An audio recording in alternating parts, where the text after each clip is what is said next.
All right. So I think most of us are here. I'm gonna start a little bit earlier than usual today, because we do have a lot of things to cover because this is our first and only class of prose. Okay. So we have an awful lot to cover. Uh, so first off, yeah, we're just gonna talk about prose. Prose. Well, first of all, what is prose? Prose, and yes, guys, this is the last class of the Wednesday classes, but the practice classes are still going to be going for the last classes of the practice classes. So, anyways, what is prose? Okay, prose. Uh, Prose will be something like it's kind of like you just read, right? In fact, it is called interpretive reading in the national tournaments, if I'm not mistaken. So it's basically where you read off of some published work. Um, so it can be defined as a demonstration of analysis, performance, and communication skills, just like everything else. Yeah, it's literally just reading something, prose. So I guess we'll get into like the nitty-gritty things right away. So for introduction, it should be made by yourself.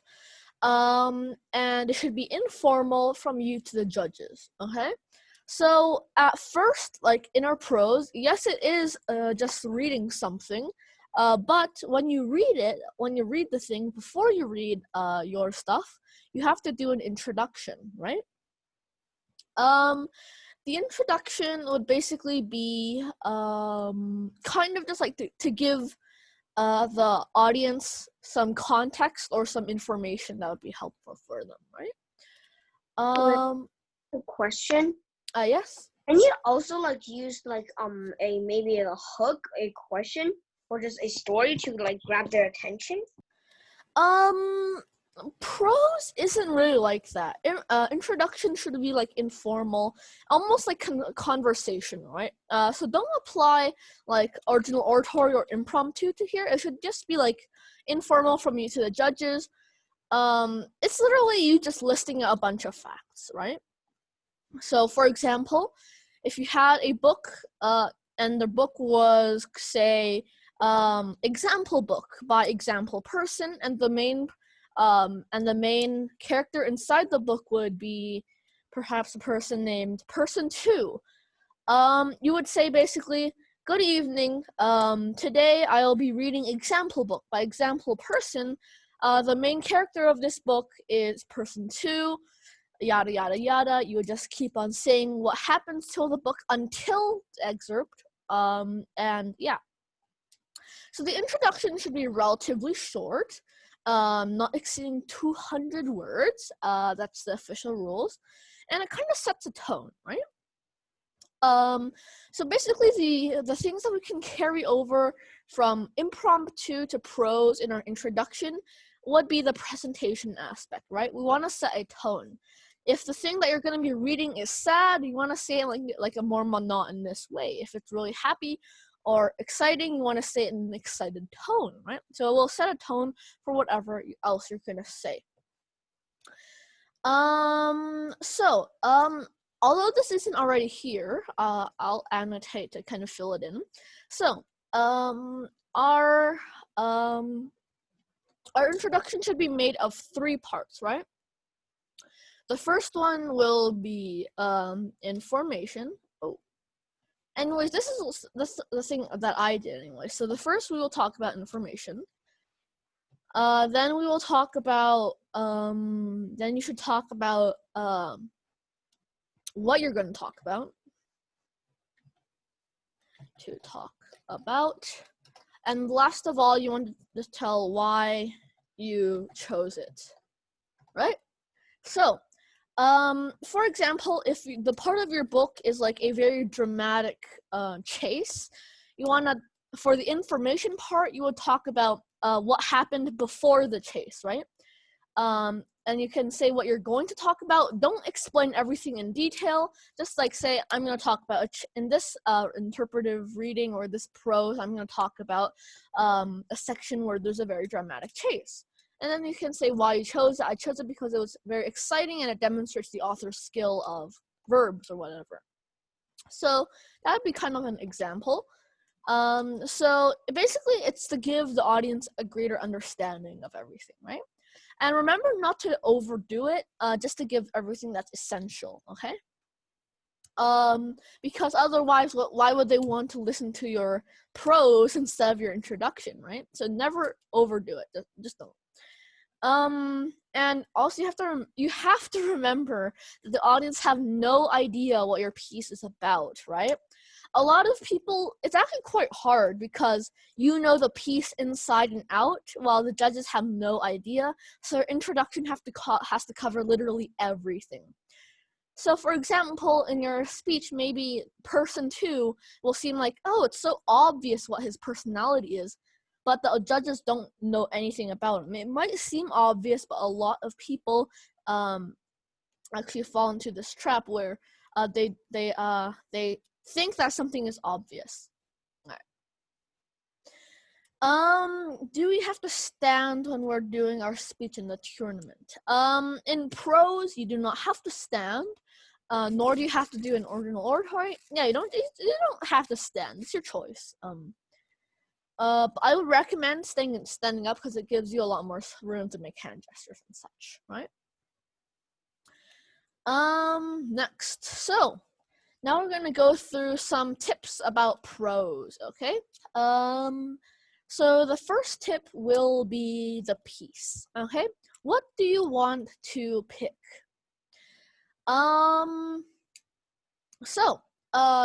Usually we don't want to pick things like non-fictional stuff. We want to usually try to pick a book or something. So that's usually the one that we're going to choose. It can be like a short story or something that's nonfiction but is also very interesting. But usually want to stick to books, okay?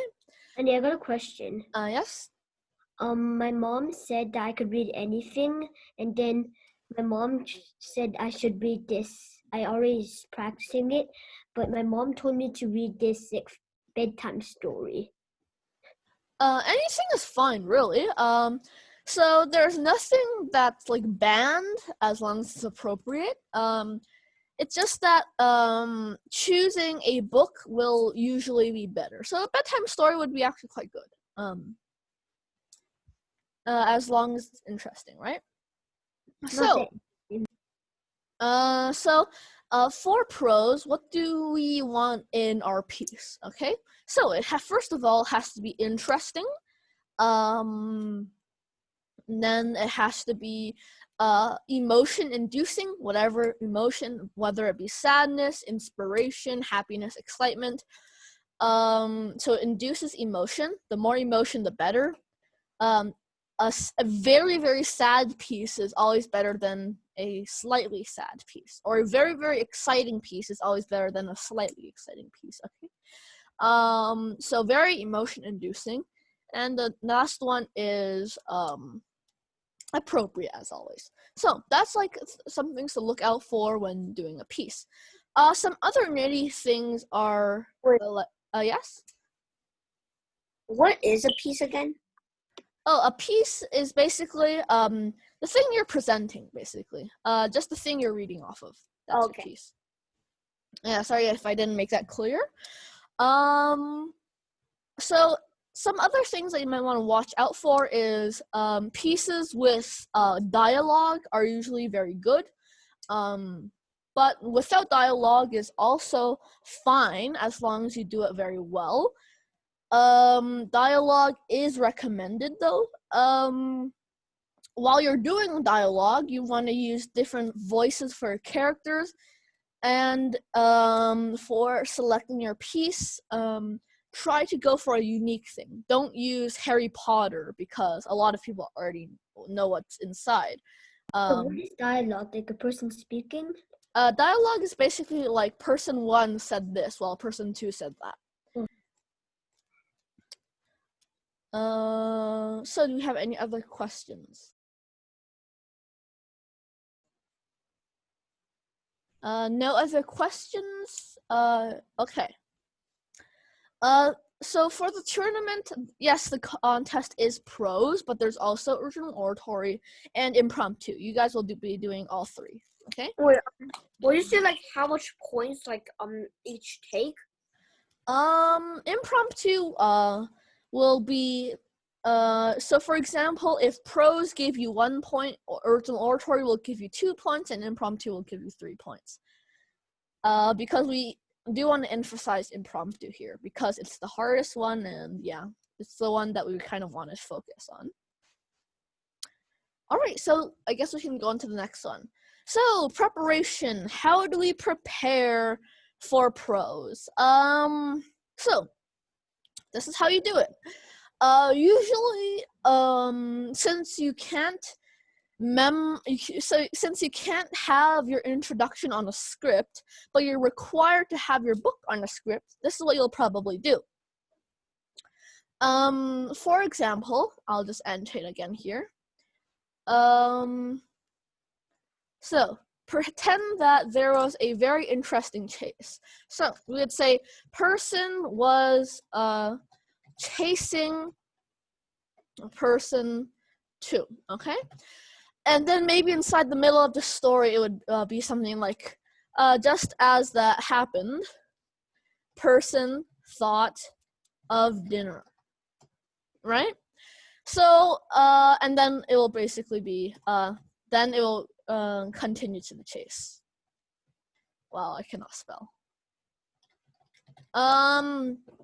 So, person was chasing 1, person thought of dinner, and continued to the chase.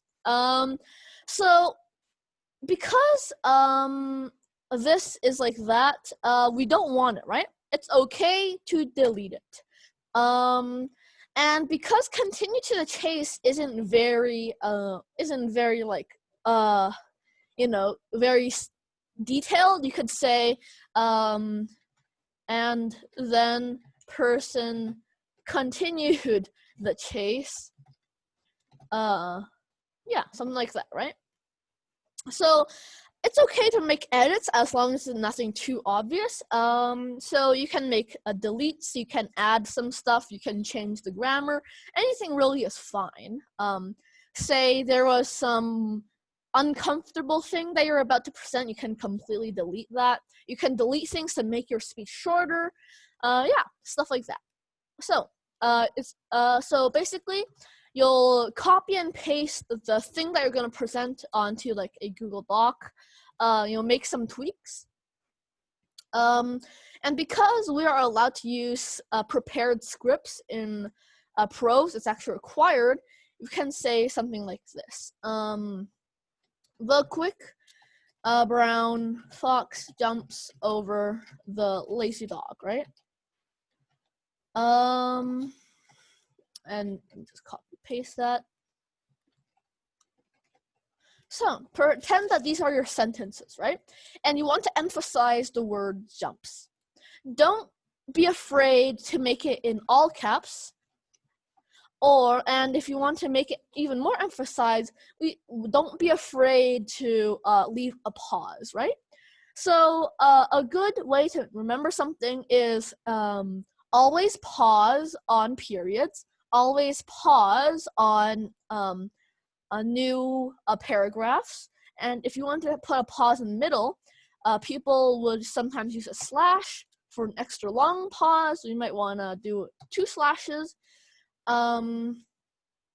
So stuff like that, right? You can even make little notes to yourself. Like you can say, sad facial expression. You can literally do anything with your notes as long as it helps you. So instead of the quick brown fox jumps over the lazy dog, the quick brown fox jumps over the lazy dog, it would say the quick brown fox jumps over the lazy dog, sad. The quick brown fox jumps over the lazy dog, The quick brown fox jumps over the lazy dog. So this would just kind of be like a type of formatting that would kind of make your preparation, like your demonstration or your presentation, even better. What else do you do to prepare? Andy, Yes? the thing is that my bedtime story is actually in a book that I have, so it's going to be a big fat book. So it's not really going to be just 2 papers. It's pretty much going to be a big fat book. Remember that it has to be limited to 5 minutes, okay? I know, it takes me about 4 minutes. All right, so as long as it's 5 minutes, then it's perfectly fine. What I would do though, instead of carrying a book, I would actually, I would kind of copy the letters in the book into a Google Doc so you can make edits. Otherwise, it's kind of hard, which is fine. Although books are also fine, it's just that it's nice to make edits because it kind of helps you like that, right? So what else can you do to prepare? So to prepare an introduction, introductions aren't hard. You just give details to your story. So basically just try to memorize it because that's it. So it should be only 200 words, which is quite easy to memorize. You don't have to memorize it word for word to remember what you're going to talk about, and you should be all set for the demonstration. So that's basically how to prepare. Wait, like the entire thing should be 200 words? The introduction at maximum should be 200 words. But your piece can be as long as you want, as long as it doesn't go over 5 minutes, okay? Sorry, but mine isn't 100%. Yours isn't 100% copied? That's completely fine. As I said, it doesn't have to be 100% copied as long as 70%, right? So you can make minor edits, the stuff that you can cut away. Yeah, you can make all sorts of edits. It's not illegal. It's actually kind of encouraged. All right. So that's how to prepare. I also have another question. Yes. If you have a story, but is related to this, and you think I'll make your speech better, can you do that? No, you cannot. It has to be one story and one story only. You can, however, instead of putting it inside one, you can do one story and then another story. But you can't put one story inside of the other story, if you know what I mean. No, wait, what do you mean by that? So, pretend if you have a story, you can't say for example, in the middle of that story, you can say, oh, by the way, I have another story. But after you're done telling the first story, then you can start another story.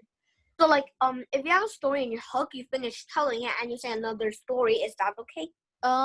You're not supposed to have hooks in prose, just an introduction. Okay. In your introduction? Yeah. And does it have to be a story? Could it be could the prose be a website you read? Yeah, it could be anything. It can be a website, it can be a book, it can be anything.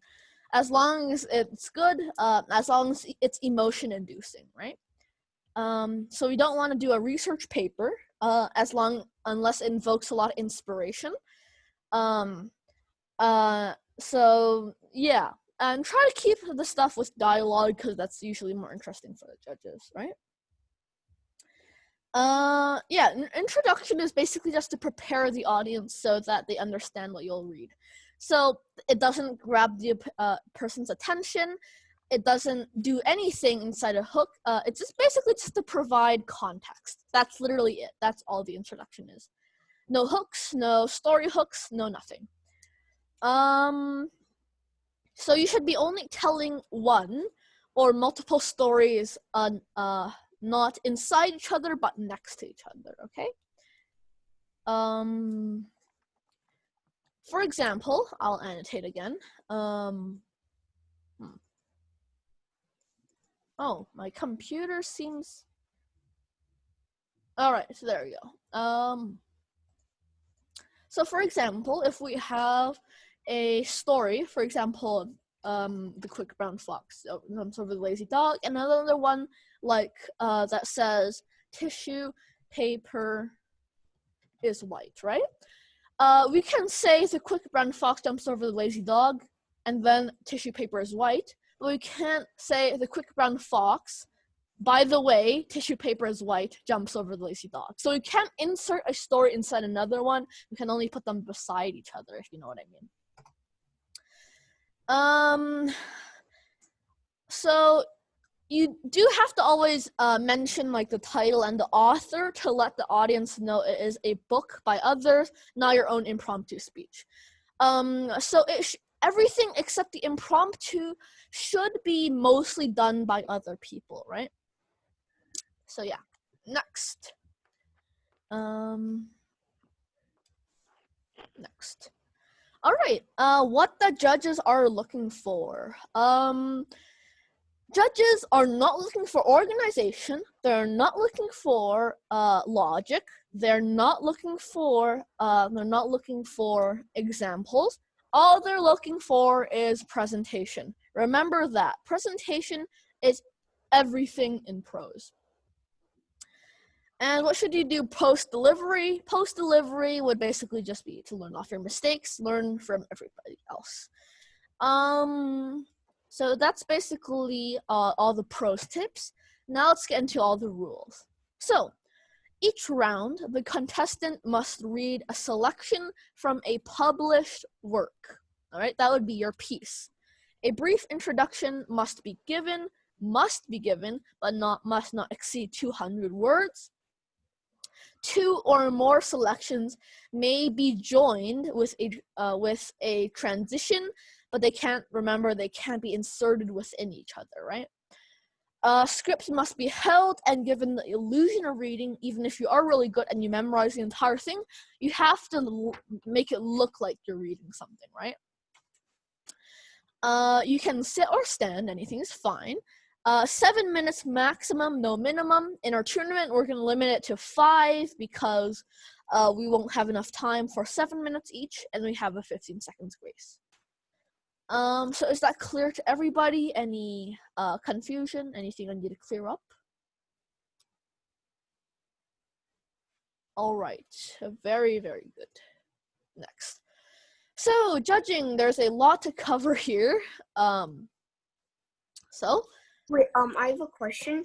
For the introduction, can you say like, I have 3 paragraphs, that, like 3 things that I'm gonna read, and like first one is why, first one is like how did this happen, third one is how did this result. Can you say that?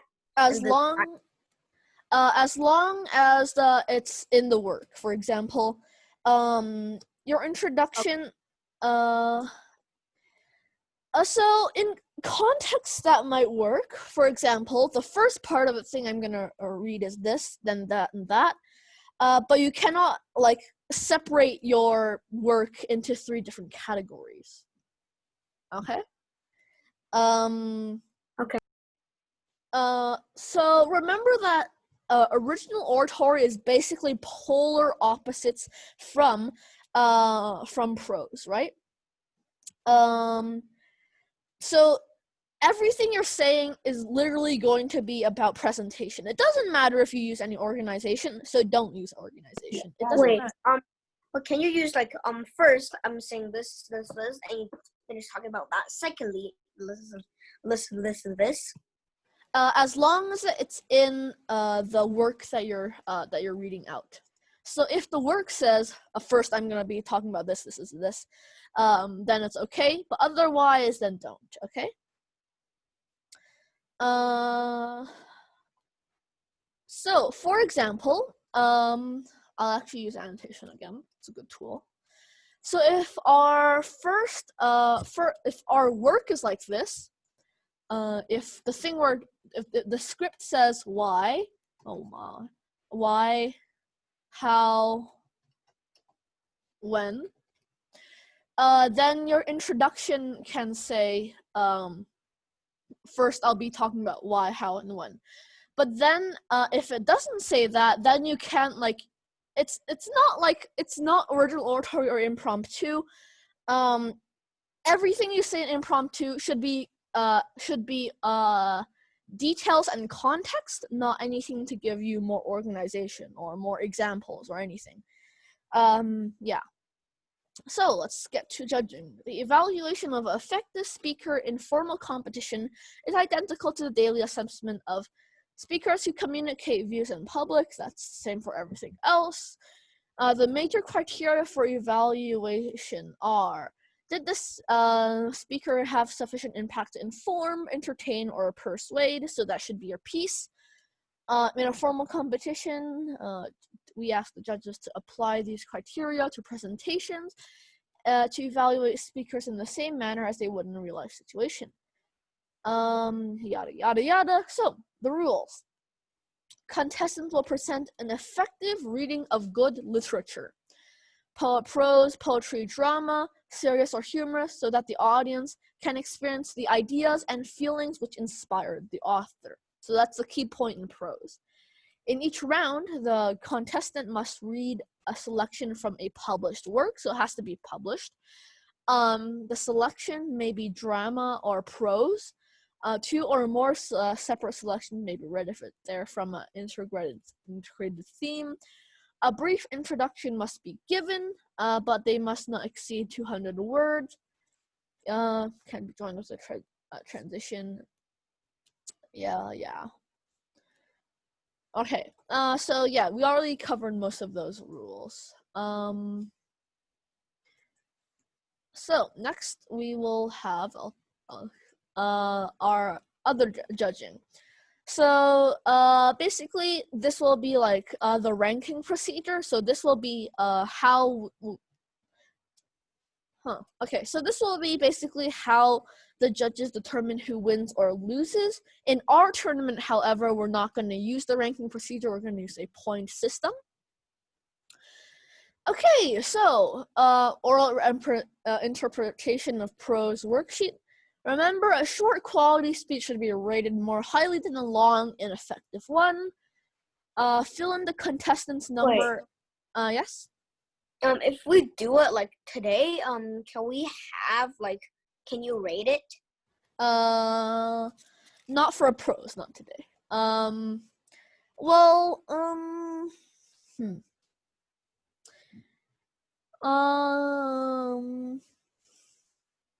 Maybe not today. But I would give you feedback.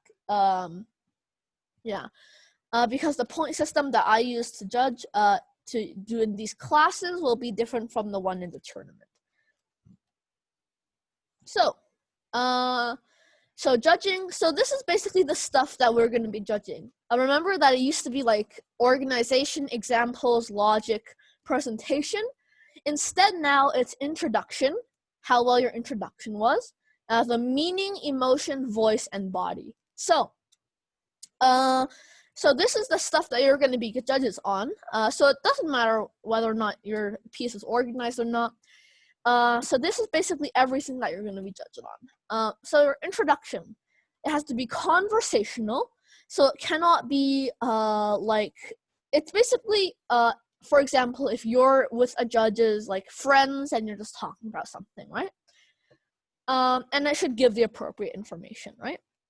So meaning, accurate phrasing to convey meaning. Basically, whether or not it entertains, informs, or persuades. Appropriate emphasis to convey meaning. That would basically be whether like you use like emphaticness in your speech. Emotion, a mood is communicated, whether it be sad, happy, or excited. So that's why research papers won't work really well. A climax, basically a point in your speech that has the highest emotion. Again, that's why nonfiction titles might not be as good. Voice, so this was basically the presentation aspect. Appropriate expression basically means like body language, stuff like that. Adequate volume, so you're speaking up. Appropriate rate, you're not too talking too fast. Clear articulation, so you're not mumbling. Correct pronunciation, basically like basically just saying things correctly, right? And body, so expressive face. This is kind of like something that you don't have to do, but it will give you extra points if you do. So sad, you have a sad face. Responsive body language, gestures, stuff like that, and adequate eye contact. Remember, you have to act like you're reading from a script. So, what does this all mean to us? It means that impromptu is more of a speech form, while prose is more like acting, okay? It's more like an actor in a movie, whereas impromptu might be an actual speech, okay? So, this is the things that we're going to go through. I would highly recommend that you take notes on this. All right, so that actually marks the end of our presentation. So do we have any questions? Do we have anything that we're confused about? If you want, you can say in chat. Do we have any questions? Yes. For like the speech, can you use like a random picker for speech?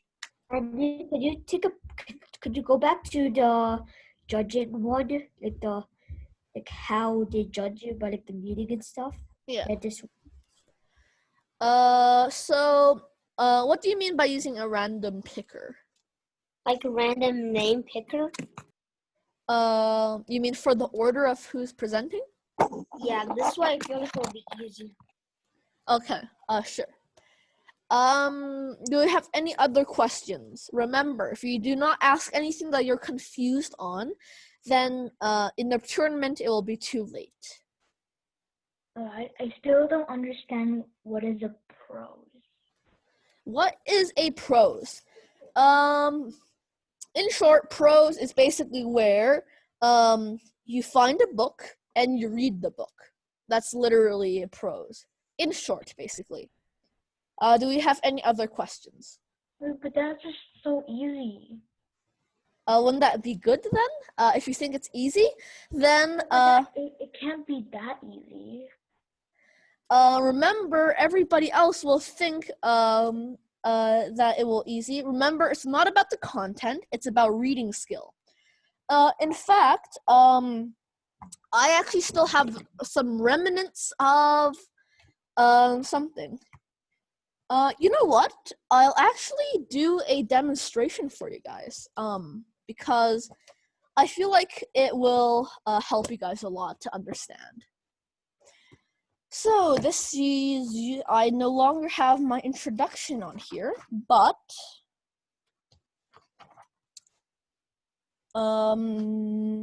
yeah. Okay, I'll do a demonstration for you guys. So I'll start my video. So this was actually my nationals prose. It's about okay, so I guess I'll start in 5, 4, 3, 2, and 1. Good evening, ladies and gentlemen. Today, my prose will be on a book called The Book Thief. Now, The Book Thief is about a little girl named Liesel. And Liesel lived in the German town of Munich, right? Munich was a little town, but they were in the middle of World War II. Liesel lived on Himmel Street, and he had a very rough childhood. In her childhood, she lost her mother, she lost her father, and she lost her 2 brothers due to poor living conditions. So she had to get a stepmother and a stepfather, and both of them cared for her very, very well. In this book, in the middle of World War II, Himmel Street gets bombed. I chose this book to illustrate that even in the middle of war, even if the opponent seems like an enemy, remember that all civilians have lives. All right, so now I will be presenting my prose. The hot sky was red and turning. Pepper streaks were starting to swirl. She did not know where she was running, for Hamel Street no longer existed. Everything was new and apocalyptic. Why was the sky red? How could it be snowing? And why did the snowflakes burn her arms? She wandered a short while longer until the man who found her took her arm and kept talking. You're just in shock, my girl. It's just shock. You're going to be fine. What's happened? Liesel asked. Is this still Hamel Street? Yes, the man had disappointed eyes. Yes, this is Hamel. You got bombed, my girl. I'm sorry, darling. We have to get my papa, my mama. We have to get Max at the basement. If he's not there, he must be in the hallway, looking at the window. He does that sometimes when there's a raid. He doesn't get to look much at the sky, you see. I have to tell him how the weather looks now. He'll never believe me. Her body buckled at that moment, and the rescueman caught her and sat her down. A man walked past with a broken accordion case. She turned to the man at her side and said, "That's my papa's accordion." Again, "That's my papa's accordion." "Don't worry, young girl, you're safe. Just come a little further." But Liesel did not come. She looked to where the man was taking the accordion and followed him. With the red sky still showering its beautiful ash, she stopped the tall rescueman and said, I'll take that if you like. It's my papa's." Softly, she took it from the man's hand and began carrying it off. It was right about then that she first saw the body. The accordion case fell from her grip, the sound of an explosion. She sees two men carrying a body. "Rudy?" She did more than mouth the word now. "Rudy!" He lay with yellow hair and closed eyes. And Liesel ran towards him and fell down. "Rudy!" she sobbed. "Wake up!" She grabbed him by his shirt and gave him just the slightest disbelieving shake. Wake up, Rudy!" And now, as the sky went on heating and showering ash, Liesel was holding Rudy's shirt by the front. "Rudy, please!" The tears grappled with her face. "Rudy, please, wake up! Come on, Rudy, come on! Wake up, wake up, wake up!" But the boy did not wake. In disbelief, Liesel buried her head in Rudy's chest. She held his limp body, trying to keep him from lolling back, until she needed to return him to the butchered ground. She did it gently, slow. The next moment, Liesel found the bodies of Mama and Papa, both lying tangled in the gravel bedsheet of Hamel Street. Liesel, she did not walk or move at all. Her eyes had scoured the humans and stopped hazily when she noticed the tall man and short wardrobe woman. "That's my mama. That's my papa." The words were stapled to her. "They're not moving," she had said quietly. "They're not moving." She took a step, and slowly, Liesel walked to her mama and papa, and she held Mama's hand and began speaking to her. Remember when I first came here, Mama? I clung to the gate and I cried. She took Mama's hand and touched her wrist. Mama, I liked when you came to school and told me Max had woken up. Did you know I saw you with Papa's accordion?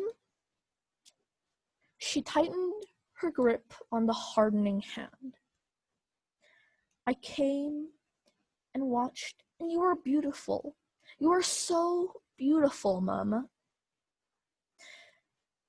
Papa was a man with silver eyes, not dead ones. Papa, the accordionist, and Himmel Street. But there was only a body now on the ground, and Lisa lifted him up and hugged him. She wept over the shoulder of Papa. Goodbye. Goodbye, Papa. You saved me. You taught me how to read. No one can play like you. No one can play like you. Her arms held him, and Liesel wept till she was gently taken away. Thank you. All right, so that was my national one. Yeah, a lot of you guys may have already seen the video that was posted. So notice how my introduction was kind of whack, right? My introduction was very whack because, first of all, I did not plan to do a demonstration today. My introduction was supposed to be memorized, so it's not inside there, and it was like a couple months now. So that was my introduction was kind of whack, and therefore you guys maybe didn't understand the entire story, right? So next time I would basically have to remember the introduction because, you know, it's been months since the contest. Yeah, but anyways, in summary, there was a girl named Liesel in the middle of the World War II. She has a stepmother and stepfather. Her best friend is Rudy, and his stepbrother is Max. Well, not really stepbrother, but it can be. Oh, wow, can be kind of represented like that. So yeah. Some things that I would personally do better. The introduction is supposed to set a tone. This story is very sad. I chose a sad one because it's very emotional, and that's what prose is all about. And the introduction for me was actually kind of really happy for some reason. It was supposed to set a tone, yeah, because I hadn't done an introduction. Also, my voice is kind of out of whack, because I kind of raspy. So basically, the things to take away. There was a mood climax at the end, where when she was talking to Mama and Papa. Voice, just remember with a slower rate. Although it's sad, you have to do clear articulation. Body, responsive body, eye contact, stuff like that. Whoops. Introduction. Yeah, this is the part where I didn't do very well today because I didn't prepare an introduction today. Meaning, accurate phrasing to convey meaning. Yeah, it's here to persuade, inform, or entertain. You can say that this is kind of to entertain, but it's more like inspire.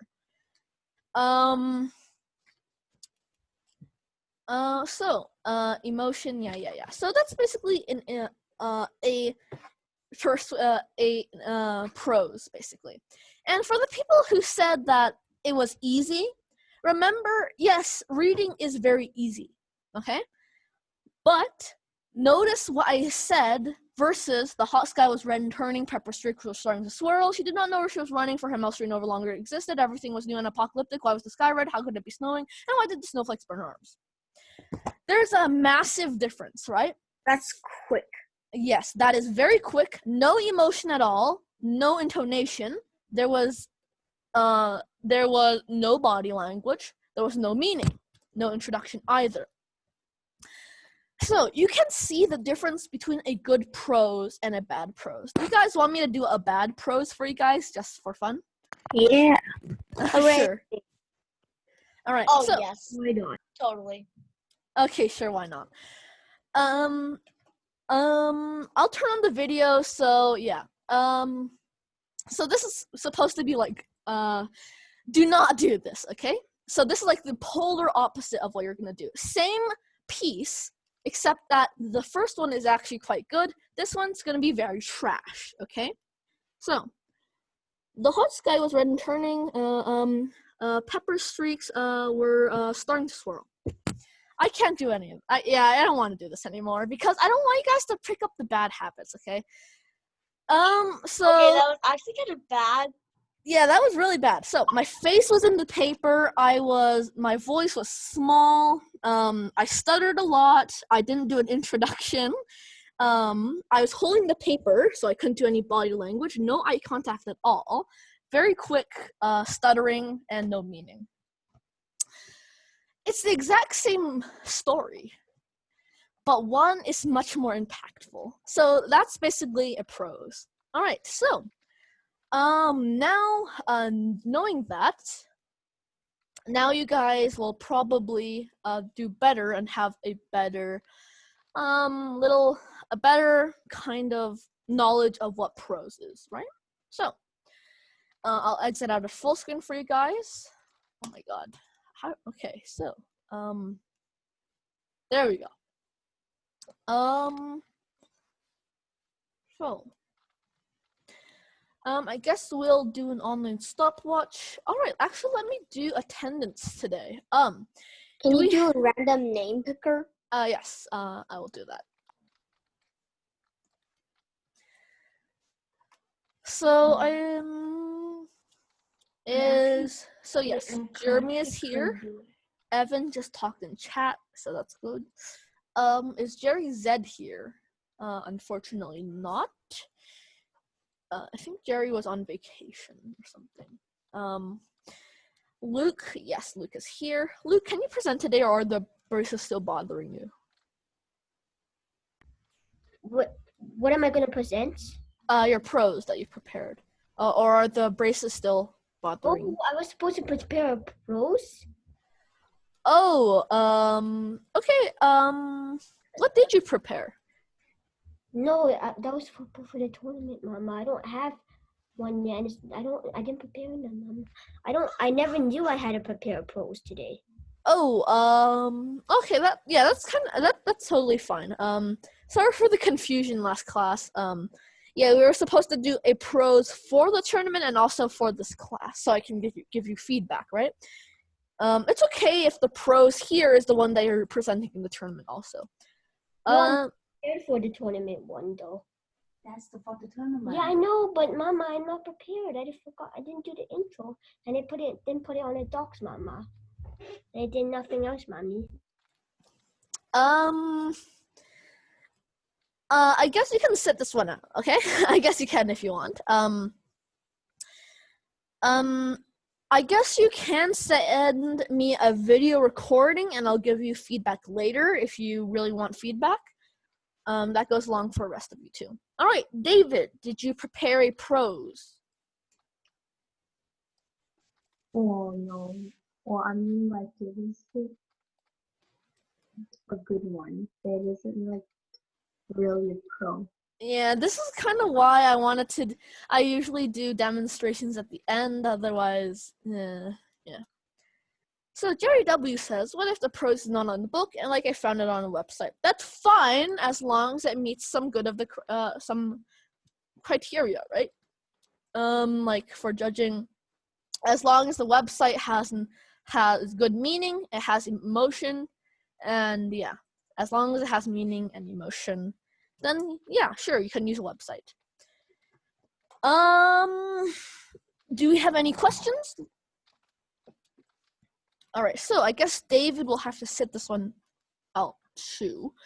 Jerry W, yes, you have a prose. Great. Cyrus, do you have a prose today? I'm actually same thing as Luke. Oh. Wait, hold on. There's some technical difficulties here. Just hang on for one moment, okay?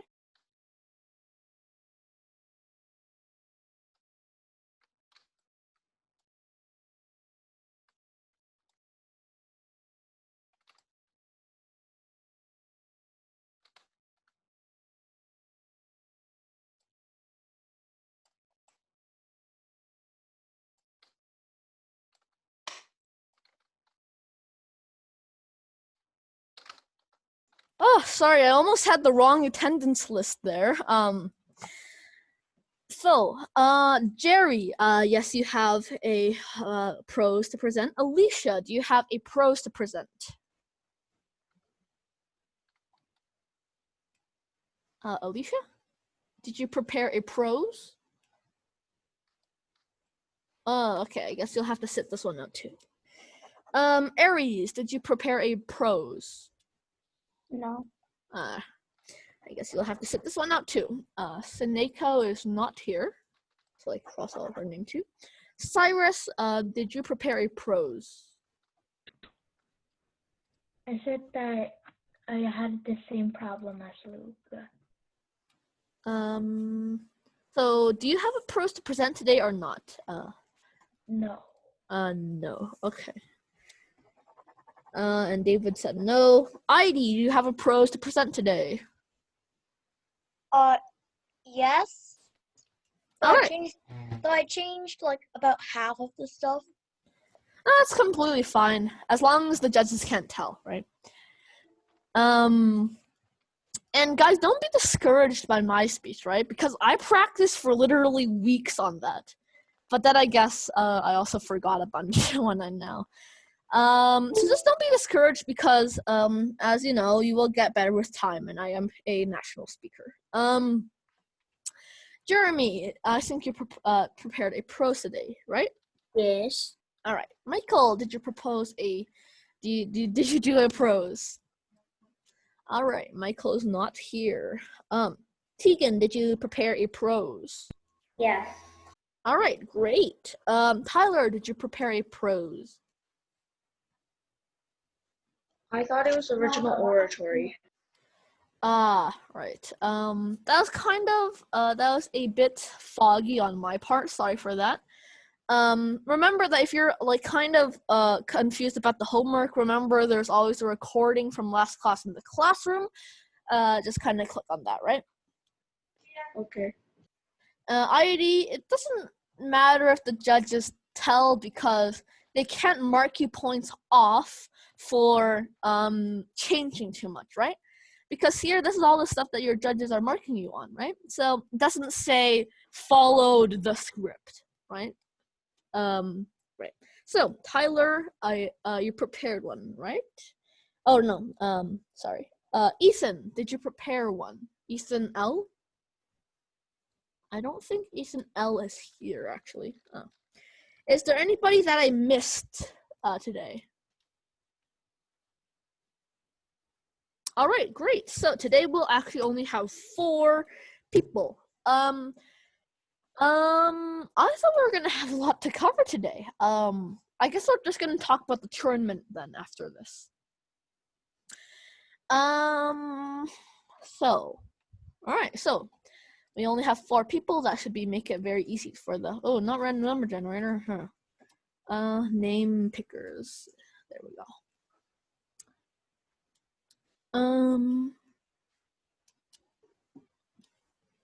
Let's do gone fishing this time because we have time, right? Loaded settings. Jerry has one. ID has one.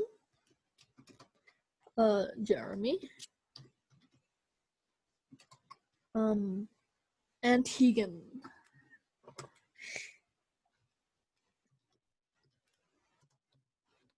It's hard to type with one hand. So set it.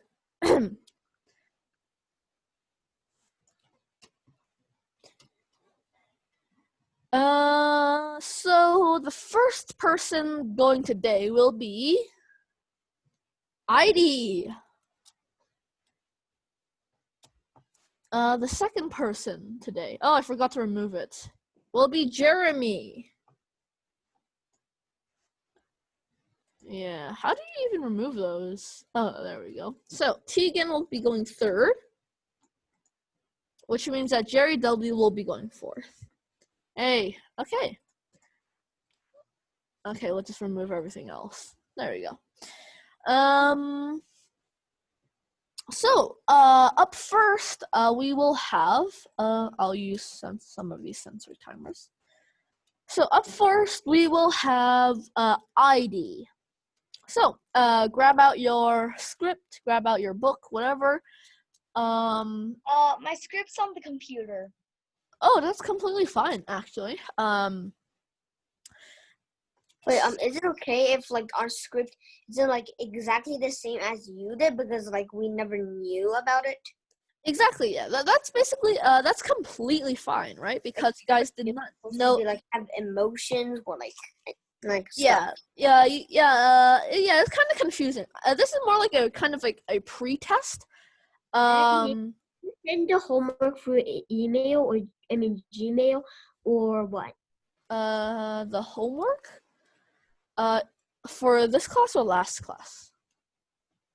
Yeah, like the Prose homework. Like when did you tell us? Oh, for the Prose homework was in last week's class. So that's where I said the homework. Next time I'll post it for you guys on Classroom. Okay. So, I guess we'll have ID go. So, when I click start, you can start presenting. And Actually, a lot of the people didn't even zumbi. There's only 4 kids that zumbi today. No. Evan, I think you're unmuted.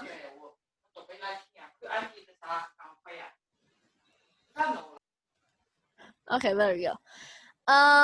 So, ID. When I click start, you can start in 10, 9, 8, 7, 6, 5, 4, 3, 2, and 1. Sure. Oh, sorry, I forgot the intro. So, hello, my name is Heidi, and I will be doing my prose. The classic Dogman, Lord of the Flies. I don't know why I chose that book. I just liked it, and I don't know what the scene is like. I don't know if it's sad or happy, maybe both. So, if you're good, nobody cares. You gotta be good anyway. If you're kind, people just think you're weak. You gotta be kind anyway. If you're jealous, people just try to trick you. You gotta be honest anyway. If you're happy, people just get jealous. You gotta be happy anyway. You can spend years creating stuff, but nobody likes it and breaks on purpose. You gotta be creative anyway. But things aren't what you think. But sometimes we gotta change the good ways. So you gotta be positive anyway. Gosh, that was so short. All right, that's actually completely fine. So for intro, remember context, right? So for example, in my demonstration, even though it wasn't very well, I said that the main character was Liesel, a young girl named Liesel. She had a stepfather and stepmother, best friend Rudy, stuff like that. For yours, I would kind of reconsider the piece or the part you're going to say in Lord of the Flies. It's actually quite a good book for this. It's completely fine. So next time just kind of revise that, because we kind of do want that emotion inside there, right? Otherwise though, everything is fine. So next time just pick a piece with a lot of emotion, whether it be very, very excited or very, very sad. Then you can like kind of describe characters, which is easier to do in introductions. Yeah. Also, for your introduction, I actually have I think I still have the thing here. So, if we go into my drive, I'll search. Nice. It's called Snail. Don't ask why. So, this is my thing that I tried to memorize. Okay. Wait, Andy.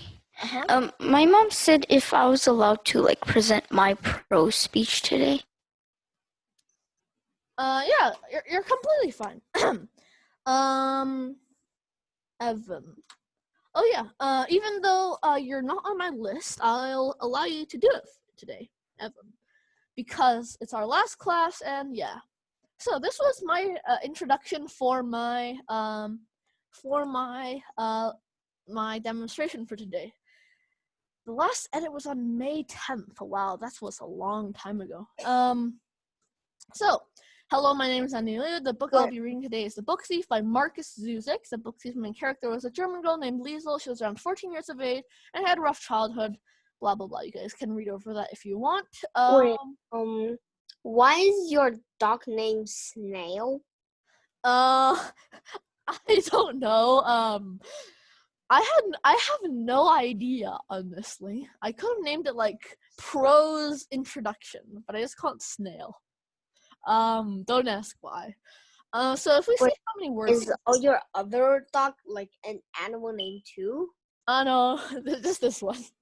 World War 11. World War II. It was supposed to be Roman numerals, but it should just be WWII. Isn't it supposed to be 2 eyes? Yeah, like 2 eyes.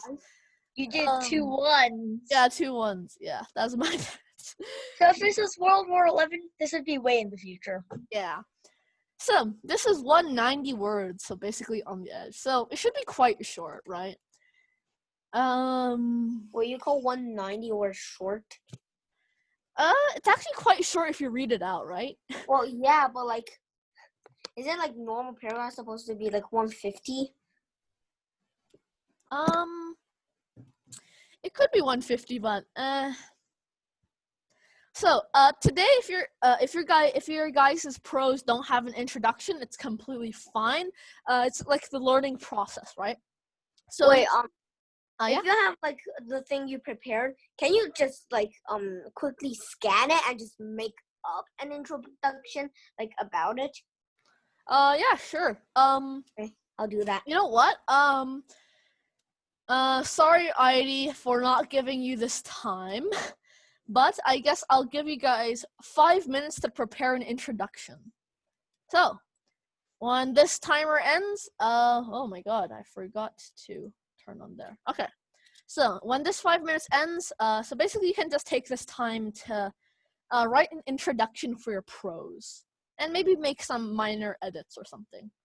So, just this time, yeah, today's class is kind of sporadic, sorry. A lot of people wasn't clear, that's my bad.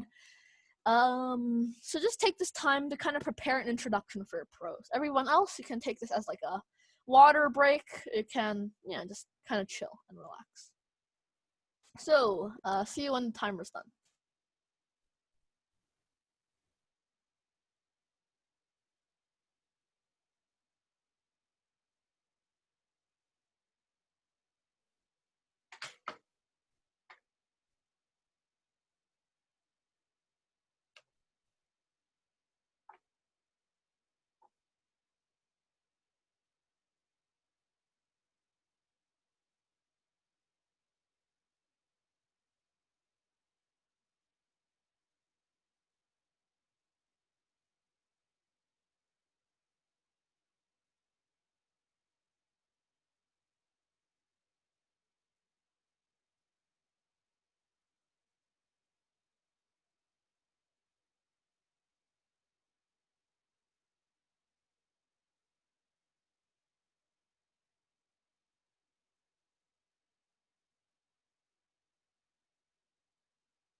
All right, so I hope you guys have used that time wisely to make a quick introduction.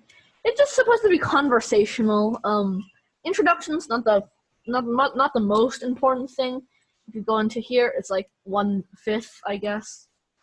So yeah.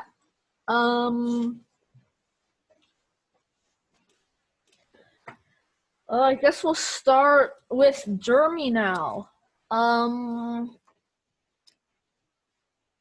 So 5 minutes. So when I click start, you can start presenting your prose in 10, 9, 8, 7, 6, 5, 4, 3, 2, and 1. Hello, my name is Jeremy, and today I'll be camera. Yeah, camera's optional, but it's great that you reminded. Hello, my name is Jeremy, and today I'll be talking about an article I read, and it's going to be a prose. I read it, I got it from my teacher, Max. First, I'm going to talk about how silk is found, then how silk was spread across the entire world. Afterwards, I'm going to talk about who became like the main producer of silk in a few centuries. I'm also going to talk about the very famous Silk Road and Li Tzu, founder of silk. Story goes, the article goes like this. The story kind of goes, like this. Silk is a fine, smooth material produced from cocoons. These are very soft and protective shells that are made by mulberry silkworms.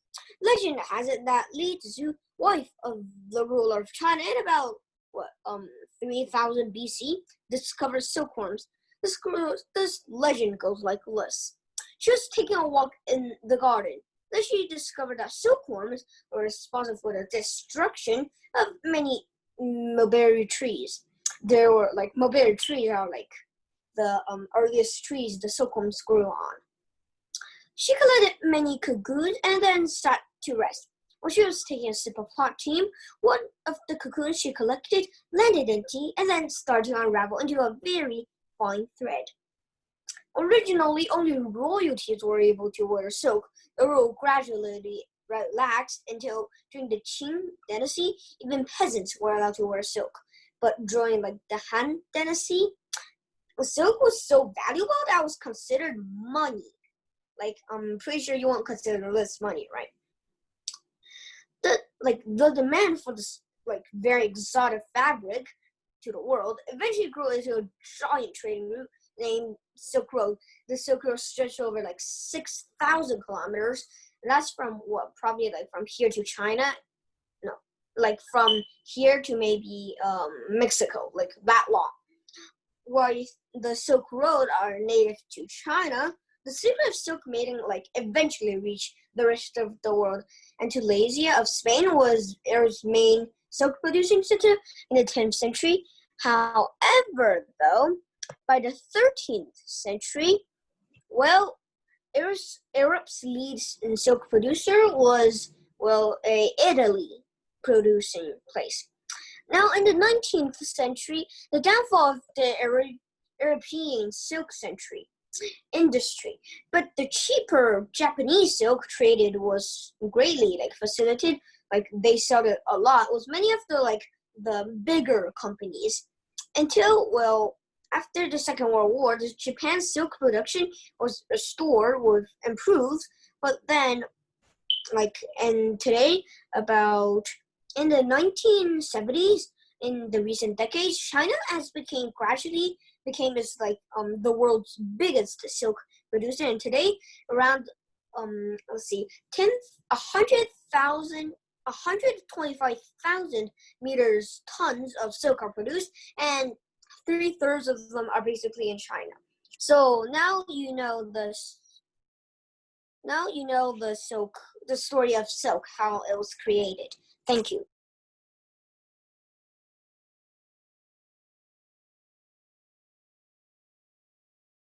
Yeah, wonderful speech. This one would be very great in a non-fictional contest. or context. But again, we kind of do want to rethink our piece, right? But actually, you had a wonderful, wonderful introduction. You talked about what you're going to talk about, the Silk Road. You're going to talk about why you chose it, and you talked about all that. So, wonderful introduction. Andy, when am I gonna go presenting? You're going to go right after Jerry W. Okay. Wait, I have a question. For like, imagine if you're doing like a prose on like a website about like maybe like global warming. Is that okay? Maybe not, unless it's like people talking about global warming with very emotionally. Otherwise, then sure. But like if like the global warming includes tornadoes and rooms destroyed. It would be okay to do that, but remember, things with dialogue are always better. So for example, books are recommended, but it doesn't have to be a book. So I usually try to go with books though, because they're interesting and they have dialogue and they can get really emotional. So yeah, you can choose anything you want, even a research paper, even War and Peace, but it's basically your piece that you choose can have quite a bit of impact on your score, unlike original oratory and such.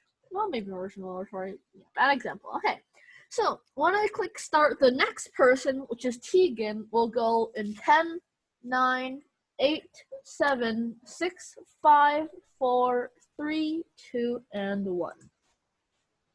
My name is Tegan, and today I will read Augie and Me by R.J. Palacio on the Julian chapter. Julian is a boy who had disliked the deformed child in his class. He made several mean games and names spelled him. Now this is after. He is hearing his grandma's story about how she escaped the Nazis and befriended a deformed person who everybody called Torto, Fat, in French. We start where she is hidden upstairs and hear someone coming up, while the Nazis are invading her school for Jews. Then I heard a creaking Julian up the stairs, coming closer to me. I was so scared. I tried to make myself as small as possible beneath the crate, and hid my head beneath the blanket. Here, Grandmère covered her head with her arms, as if to show me how she was hiding. And then I heard someone whisper my name, she said. It was not a man's voice. It was a child's voice. Sarah? The voice whispered again. I peeked out from under the blanket. Torito, I answered, astonished. I was so surprised, because in all the years that I had known him, I didn't think I had ever said a word to him, nor him to me. And yet there he was, calling my name. I will find you here, he said. Follow me. I did follow him, for by now I was terrified. He led me down a hallway into the chapel of the school, which I had never really been to before. We went to the back of the chapel, where there was a crypt. This was all new to me, Julian. And we crawled underneath the crypt so the Germans would not see us through the windows, because they were looking for us still. When I heard they had found Rachel, I heard her screaming in the courtyard as they took her away. Poor Rachel.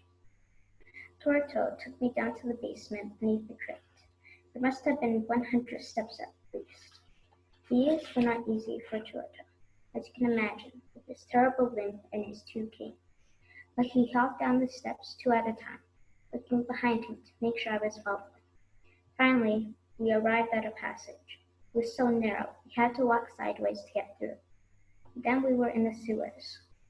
Julian, can you imagine? I knew instantly because of the smell, of course.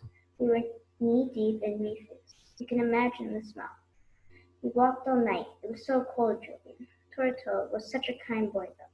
He gave me his coat to wear. It was, to this day, the most noble act anyone has ever done for me. It was freezing, too, but he gave me his coat. I was so ashamed for the way I treated him. Oh, Julian, I was so ashamed. She covered her mouth with her fingers.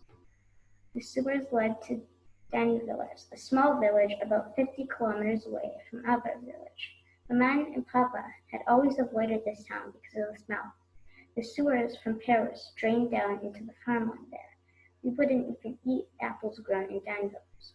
But this is where Torto lived. He took me to his house and we cleaned ourselves by the well. Then Torto brought me to a barn behind his house. He wrapped me up in a horse blanket and told me to wait. He was going to get his parents. No, I pleaded, please don't tell them. I was so frightened. I wondered if when they saw me, they would call the Germans, you know? I'd never met them before. But Torto left, and a few minutes later, he returned with his parents. They looked at me. I must have seemed quite pathetic there, all wet and shivering. Mother, Yvonne, put her arms around me to comfort me. Oh, Julie, that hug was the warmest hug I'd ever felt. I cried so hard in this woman's arms, because I knew then I would never cry in my own Maman's arms again. I just knew in my heart, Julie, I was right. They had taken Maman that same day, along with all the other Jews in the city. My father, who had been at work, had been warned that the Germans were coming and managed to escape. He was smuggled to Switzerland, but it was too late for Maman. She was deported that day to Auschwitz. I never saw her again, my beautiful Maman. She took a deep breath here and shook her head. After that, Grandmère stayed in that barn until they took Torito. This was the last time I saw Torito was 2 months before the liberation. He had brought me soup, and it wasn't even soup. It was water with a little bit of bread and onions in it. We had both lost so much weight. I was in rags. So much for my pretty clothes. Even so, we managed to laugh, Torito and I. I think the story is very well written because it says one mistake does not define you. You learn from your mistake. The moral of this story, use that mistake and make sure you never do it again. That's the moral of Julian's grandma's story. That's why I chose this book. Thank you for listening.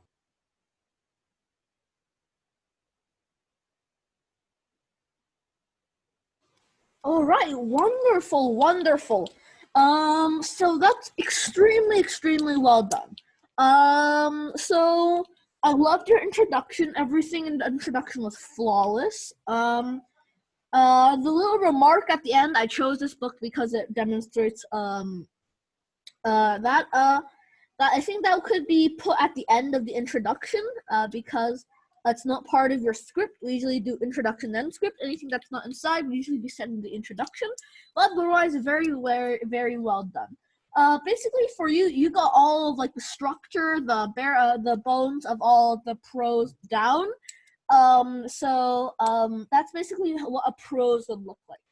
Basically the next steps would basically to use expressive body, to use voice, emotion, and meaning, right?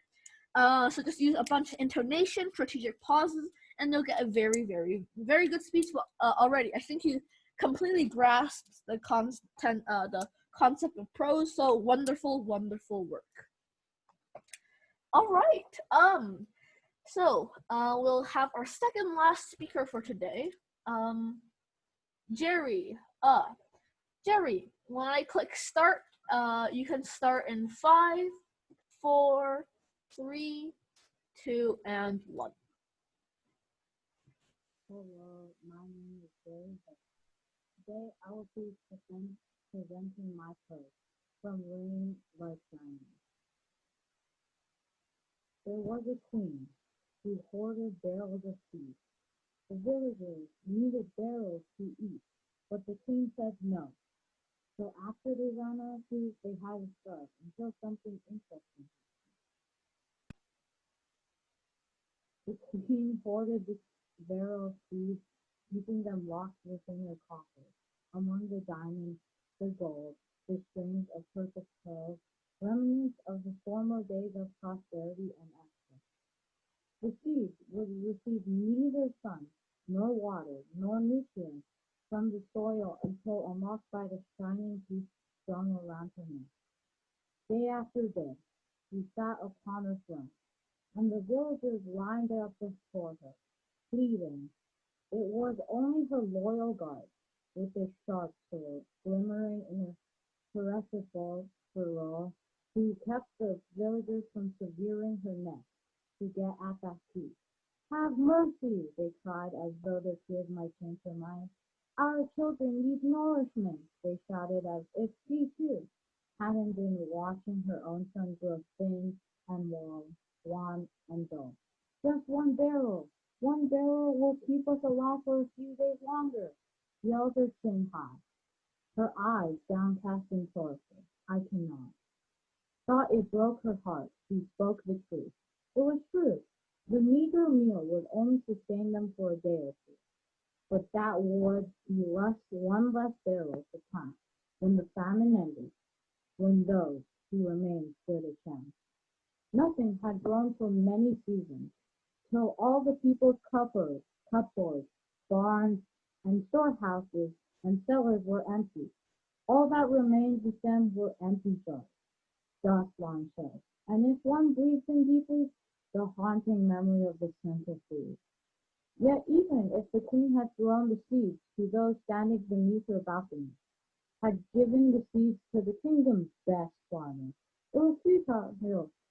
Nothing would grow, and the hunger would not be satisfied. Nothing would grow until the dragon's scorched earth was healed.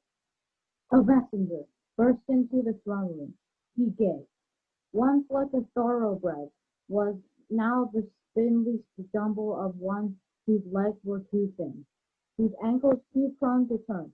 My queen, the sorceress has spoken. The queen arose from her throne, for the news was long awaited. Since first the crops refused to grow, the sorceress had been locked in her tower, spending countless hours staring at her scrying pools and crystal balls, searching for an answer. Well, what is it? The queen demanded. You must see her in her tower. The queen climbed the spiraling stairs. In the castle's dreary north tower, though winded, she pressed on, for the task of climbing a staircase was so small compared with what her people had already suffered. Sorceress, she called as she entered the chamber. Sorceress, what am I to do?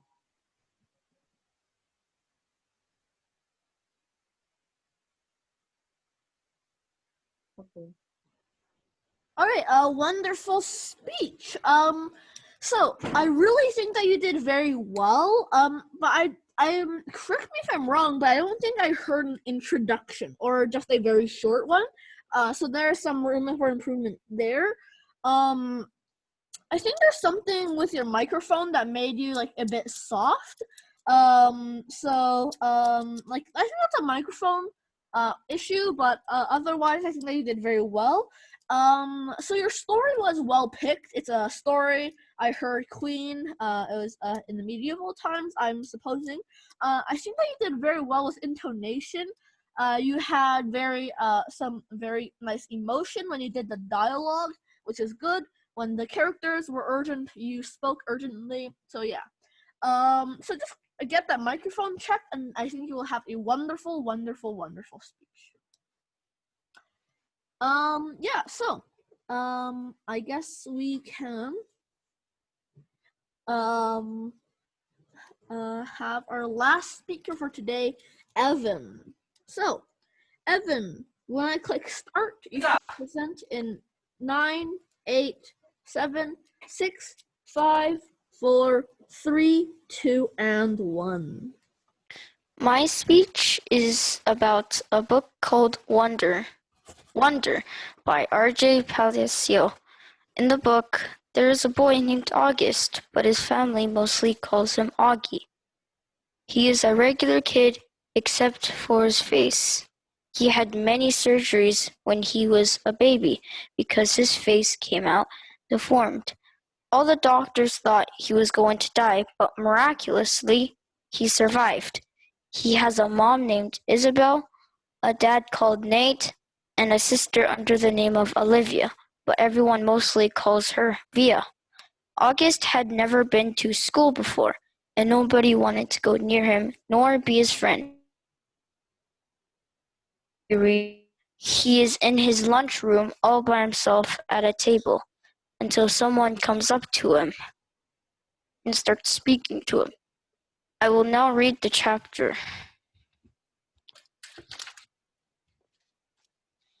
Hey, is this seat taken? I looked up, and a girl I never saw before was standing across my table with a lunch tray full of food. She had long, wavy brown hair and wore a brown t-shirt with a purple peace sign on it. No, I said. She put her lunch tray on the table, plopped her backpack on the floor, and sat down across from me. She started to eat the mac and cheese on her plate. Ugh, she said, after swallowing the first bite. I should have brought a sandwich like you did. Yeah, I said, nodding. My name is Summer, by the way. What's yours? August. Cool, she said. Summer! Another girl came over to the table, carrying a tray. Why are you sitting here? Come back to the table. It was too crowded, Summer answered her. Come sit here. There's more room. The other girl looked confused for a second. I realized she had been one of the girls I had caught looking at me just a few minutes earlier, hand cupped over her mouth, whispering. I guess Summer had been one of the girls at the table, too. Never mind, said the girl, leaving. Summer looked at me, shrugged, smiled, and took another bite of her mac and cheese. Hey, our names kind of match, she said as she chewed. I guess she could tell I didn't know what she meant. Summer? August? She said, smiling, her eyes open wide as she waited for me to get it. Oh yeah, I said after a second. We can make this the summer-only lunch table, she said. Only kids with summer names can sit here. Let's see, is there anyone here named June or July? There's Maya, I said. Technically May is spring, Summer answered, but if she wanted to sit here, we could make an exception. She said it as if she'd actually thought the whole thing through. There's Julian. That's like the name Julia, which comes from July. I didn't say anything. There's a kid named Raid in my English class, I said. Yeah, I know Raid. But how is Raid a summer name? She asked. I don't know, I shrugged. I just picture, like, a reed of grass being a summer thing. Yeah, okay, she nodded, pulling out her notebook. And Miss Petosa could sit here too. That kind of sounds like the wind, petal, which I think of as a summer thing too. I have her for homeroom, I said. I have her for math, she answered, making a face. She started writing the list of names on the second to last page of her notebook. So, who else? She said. By the end of lunch, we had come up with a whole list of names of kids and teachers who could sit at our table if they wanted. Most of the names weren't actually summer names, but they were names that had some kind of connection to summer. I even found a way of making Jack Will's name work by pointing out that you could turn his name into a sentence about summer, like, Jack will go to the beach, which Summer agreed worked fine. But if someone doesn't have a summer name and wants to sit with us, she said, very seriously, we'll still let them if they're nice, okay? Okay, I nodded. Even if it's a winter name. Cool beans, she answered, giving me a thumbs up. Summer looked like her name. She had a tan, and her eyes were green like a leaf.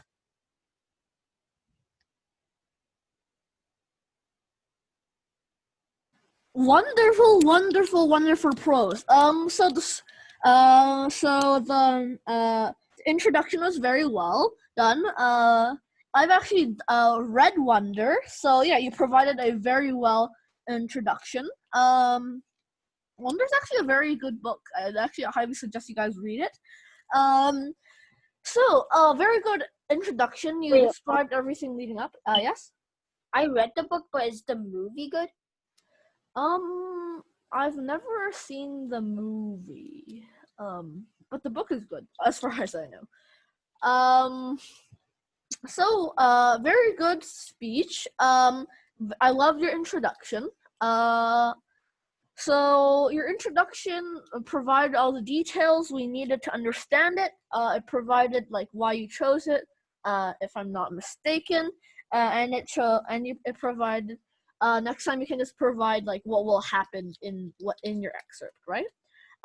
So for this, I would choose maybe a different excerpt, because this doesn't spark a lot of emotion. Although it is a nice expert, we kind of want something to be have a lot of emotion. This is basically just at lunch eating, which is not as interesting as it could be. For example, maybe there's a part in the book where Jack found it was like the Halloween scene, right? So yeah, that would have been better because that would have featured some more emotion, right? So yeah, so next time is pick something with more emotion, maybe spend some time working on presentation, but overall I think you understand the aspects of prose, and overall I think that you did very, very well. Alright, so that will conclude our entire future speech. So this is our last class, and so thanks everybody for coming to our classes. I enjoyed everybody coming. I think that you were a wonderful class, one of my best classes. So thanks, everybody. Thanks for coming, and I'll see you in the tournament. Wait, Whoever. can I ask my microphone out now? Bye. Bye. Bye-bye. Bye. Jen?